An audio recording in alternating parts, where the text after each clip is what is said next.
Maliwanag po kung inyong nabasa ang manifestation po ni Solgen Bernardo Guevara. Binanggit lamang po niya na siya po ay naniniwala na walang jurisdiksyon ang ICC sa Pilipinas. Yan din naman po ang tinura noon pa ng Pangulo.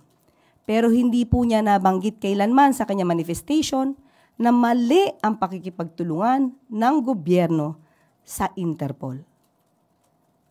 Yun po. So, kung hindi po niya kakayanin ipagtanggol ang gobyerno, ang mga opisyal po ng gobyerno na tumugon sa Interpol, siguro sa kanya pong damdamin lamang po yun. May possibility po ba na palitan ang Solicitor General kasi parang he defied yung mandato niya na maging representative po ng gobyerno sa mga kaso?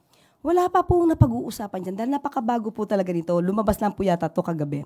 Pero siguro po mas maganda po kung mismo si Solgen ang mag-assess sa sarili niya kung siya pa po ba ay nararapat na tumayo bilang Solicitor General.